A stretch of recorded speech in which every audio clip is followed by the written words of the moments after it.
آتا ہے اس بیج کو زندگی دیتا ہے اور اس سے پودا پیدا ہو جاتا ہے۔ تم بھی مر جاؤ گے، مٹی میں مل جاؤ گے، جو اللہ اس بیج کو زندگی دے سکتا ہے وہ اللہ تمہیں بھی زندگی عطا کر سکتا ہے۔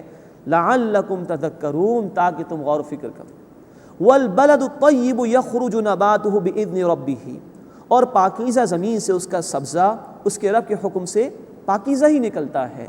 والذی خبث، اور جو زمین خراب ہو، لا یخرج الا نکیدا، اس سے ناقص شے کے سوا کچھ نہیں نکلتا، جیسے کہ جھاڑ کچھ پیدا ہو گیا۔ کذالک نصرف الآیات، اسی طرح ہم آیات طرح طرح سے بیان کرتے ہیں، لقوم یشکرون، ان لوگوں کے لیے جو شکر ادا کرنے والے ہیں۔ ایک بارش ہے مادی بارش، اللہ آسمان سے پانی برساتا ہے، زمین اچھی ہو فصل پیدا ہو جاتی ہے، زمین خراب ہو تو اس میں جھاڑ اگائے گا۔ ایک روحانی بارش ہے جو اللہ قرآن کی برسا رہا ہے۔ جن کی دل کی زمین پاکیزہ ہوگی، جن کے اندر تڑپ اور لگن ہوگی ہدایت کی، وہاں نیک اعمال کی فصلیں اگنا شروع ہو جائیں گی، اللہ ان کو ایمان عطا فرما دے گا۔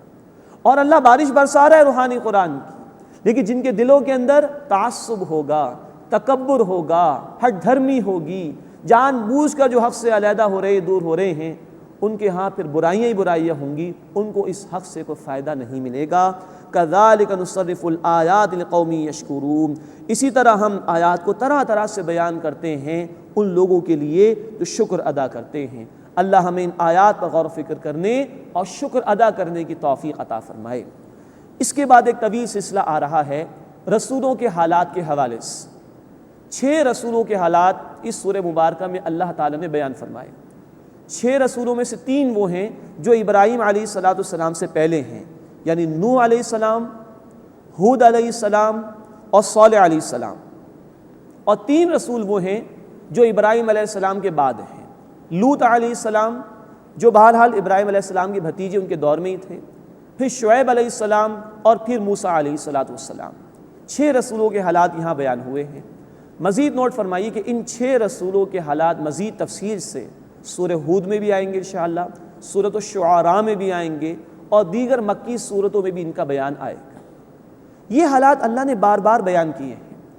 اس کی وجہ یہ ہے کہ اللہ تعالیٰ نے گزشتہ قوموں کی نافرمانی کے حالات بیان کر کے مشرکین مکہ کو تنبیہ فرمائی، اور ہر دور کے لوگوں کو سوچنے پر مجبور کیا ہے، کیا تم بھی نافرمان ہی رہو گے گزشتہ لوگوں کی طرح؟ اگر ایسا ہے تو دیکھو ان کے ساتھ ہمارا سلوک کیا رہا، تم بھی پھر اللہ کے عذاب میں گرفتار کیے جاؤ گے۔ تو بار بار یہ حالات اس لیے بیان کیے گئے ہیں، انسان میں بھول جانے کا مادہ ہے نسیان کا، وہ بھول جاتا ہے، تو بار بار یہ باتیں قرآن نے بیان کی، اور یہ قرآن کا بنیادی موضوع ہے، یاد دہانی ہو جائے انسان کو، بار بار تذکیر کرائی گئی ہے۔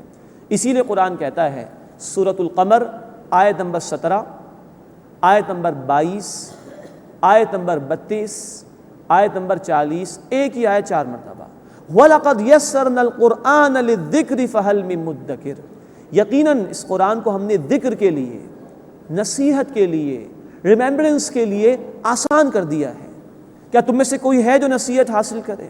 تو یہ جو حالات ہیں یہ اسی اعتبار سے بیان کیے گئے تاکہ لوگوں کو نصیحت حاصل ہو جائے۔ تو یہ 6 رسولوں کے واقعات انشاءاللہ تعالی ہم پڑھیں گے۔ مزید نوٹ فرمائیے کہ ابراہیم علیہ السلام سے پہلے جو بھی قومیں گزری ان میں ایک ہی بنیادی برائی تھی، شرک کی۔ چنانچہ نوح علیہ السلام، ہود علیہ السلام اور صالح علیہ السلام کی قوموں میں یہی بنیادی برائی تھی، شرک کی۔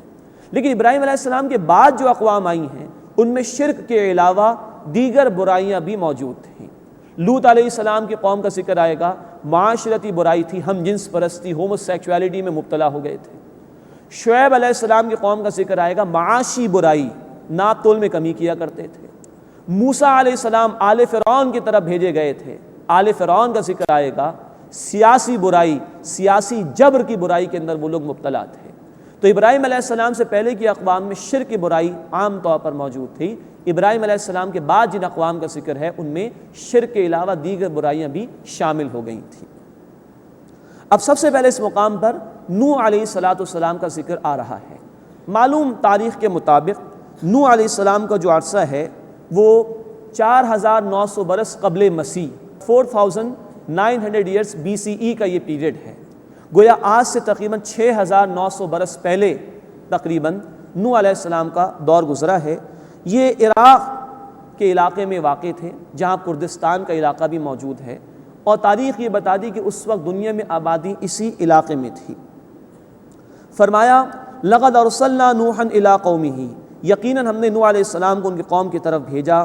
فقال یا قوم اعبدوا اللہ، بس انہوں نے کہا کہ اے میری قوم اللہ کی عبادت کرو، ما لکم من الہ غیرہ، اس کے سوا تمہارا کوئی معبود نہیں، توحید کی دعوت دی۔ مزید نوٹ فرمائی کہ اس مقام پر رسولوں کے حالات میں ہم پڑھیں گے یا قومی، اے میری قوم، اے میری قوم۔ گزشتہ رسولوں کو مخصوص قوموں کی طرف بھیجا گیا، اس لیے بار بار رسول آتے رہے، کتابیں آتی رہیں، لیکن ہم نے پڑھا تھا سورۃ البقرہ آیت نمبر 21 میں نبی صلی اللہ علیہ وسلم نے کہا یا ایھا الناس اعبدوا ربکم، اے انسانوں اللہ کی عبادت کرو، اس لیے کہ اللہ کے رسول صلی اللہ علیہ وسلم کی رسالت تمام انسانیت کے لیے ہے، اب کوئی رسول نہیں آئیں گے۔ یا قوم اعبدوا اللہ، اے میری قوم اللہ کی عبادت کرو، ما لکم من الہ غیرہ، اس کے سوا تمہارا کوئی معبود نہیں۔ انی اخاف علیکم عذاب یوم عظیم، بے شک میں ڈرتا ہوں تم پر ایک بڑے دن کے عذاب سے۔ قال الملأ من قومہ، ان کی قوم کے سردار بولے انا لنراک فی ضلال مبین، بے شک ہم تو تمہیں کھلی گمراہی میں دیکھتے ہیں۔ معاذ اللہ، ہر دور میں یہی طبقہ، با اثر طبقہ، خوشحال طبقہ، ہمیشہ یہ حق کے راستے میں رکاوٹ بنتا رہا ہے، اس لیے کہ رسولوں کی جو بھی تعلیم ہوتی ہے وہ اللہ کی طرف سے آتی اور وہ حق پر مبنی ہوتی اور اس میں عدل ہوتا ہے، انسانیت کو اس سے انصاف میسر آتا ہے۔ تو رسولوں کی تعلیم انقلابی تعلیم ہوتی ہے، انقلابی دعوت ہوتی ہے، تو جن لوگوں کے مفادات پر ضرب پڑتی ہے وہ سب سے پہلے آگے بڑھ کر اس کی مخالفت کرتے ہیں، کیونکہ اگر اللہ کی تعلیمات کا نفاذ ہو جائے، اللہ کے احکامات کا نفاذ ہو جائے تو انسانیت کو عدل میسر آ جائے گا، پھر ظالم ظلم نہیں کر سکیں گے، ظلم کا خاتمہ ہو جائے گا۔ تو یہ جو ظالموں کی چودراہٹیں قائم ہوتی ہیں، ان کی تجوریاں بھری ہوتی ہیں مظلوموں کی دولت سے، یہ سب کچھ ختم ہو جاتا ہے، اس لیے یہ طبقہ سب سے آگے بڑھ کر رسولوں کی دعوت کی مخالفت کرتا ہے۔ قال الملأ من قومه انا لنراک فی ضلال مبین، ان کی قوم کے سردار بولے ہم تو تمہیں کھلی گمراہی میں دیکھتے ہیں، معاذ اللہ۔ قال یا قوم لیس بی ضلالہ، انہوں نے کہا کہ اے میری قوم میرے اندر کوئی گمراہی کی بات نہیں، ولکنی رسول من رب العالمین، اور میں تو رسول ہوں اس ہستی کی طرف سے جو تمام جہان والوں کا رب ہے۔ ابلغکم رسالات ربی، میں تمہیں اپنے رب کے پیغام پہنچاتا ہوں، وانصح لکم، اور تمہاری خیر خواہی چاہتا ہوں، واعلم من اللہ ما لا تعلمون، اور اللہ کی طرف سے وہ جانتا ہوں جو تم نہیں جانتے ہو۔ میں تمہاری خیر خواہی چاہتا ہوں، تمہارے پاس حقیقت موجود نہیں، میں حقیقت بیان کر رہا ہوں۔ اب عجبتم ان جاءکم ذکر من ربکم علی رجل منکم، کیا تمہیں تعجب ہوا کہ تمہارے پاس تمہارے رب کی طرف سے ایک نصیحت تم ہی میں سے ایک آدمی پر آئی، لینذرکم، تاکہ وہ تمہیں خبردار کرے، ولتتقوا، اور تاکہ تم تقوی اختیار کرو، اللہ کی نافرمانی سے بچو، ولعلکم ترحمون، اور تاکہ تم پر رحم کیا جائے۔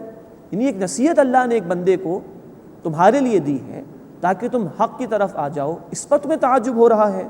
فکذبوہ، تو انہوں نے نوح علیہ السلام کو جھٹلایا، فانجیناہ والذین معہ فی الفلک، تو ہم نے انہیں اور ان لوگوں کو جو کشتی میں ان کے ساتھ سوار تھے بچا لیا، واغرقنا الذین کذبوا بآیاتنا، اور جن لوگوں نے ہماری آیات کو جھٹلایا انہیں ہم نے غرق کر دیا۔ انہم کانوا قوما عمین، بے شک وہ لوگ اندھے ہو چکے تھے، یعنی حق کے حوالے سے بالکل اندھے ہو چکے تھے۔ حضرت نوح علیہ السلام کا واقعہ مزید تفصیل سے انشاءاللہ ہم سورہ ہود میں پڑھیں گے۔ اب دیکھیے یہ اللہ تعالیٰ ان تمام رسولوں کے حالات میں بیان کریں گے۔ قومیں مٹا دی گئیں، ہر دور میں کچھ چودھریوں نے، کچھ سرداروں نے، کچھ بادشاہوں نے، کچھ اہل اقتدار نے دعوے کیے خدائی کے، ہر دور میں ایسا ہوا ہے۔ تو یہ ہدایات ہر دور کے انسانوں کے لیے ہیں، یہ صرف قصے نہیں، قرآن واقعات کی کتاب نہیں، قرآن ہدایت کی کتاب ہے۔